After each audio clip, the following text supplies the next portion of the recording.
Hello mga kayami mo, bisita tod mi sa akong pamilya, sa akong parents, sa bukid. Og niagi mi sa Tianggihan kay para magpalitan manok mga kayami.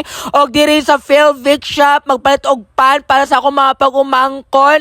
Og diring dapita mga kayami, nagbiyahe mi padulong sa bukid. Kaya ang among house, ato sa bukid mga kayami. Kaya ang among karaan na baya is gibaligya kay tungod sa utang. So diring dapita mga kayami, gisugda na tod ang pagsuminto. Thank you God.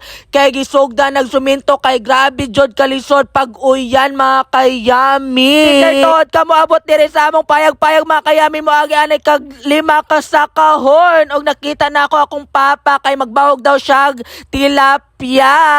Sa gustong mo adto sa amo dire mag-overnight, pwede ra ka radyaw, i-contact lang ko. Cheres, super gana jud diri kay mag-fag jud siya mga kayami. Og diring dapita ni abot na jud ko sa among house. Welcome to my house, guys. So diring dapita kay naggulay si mama. Ing ani jud kabuotan akong mother sang.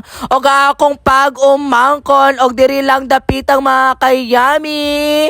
Thank you so much and thank you for watching. Paalam. Kadugay sad. Yan lang.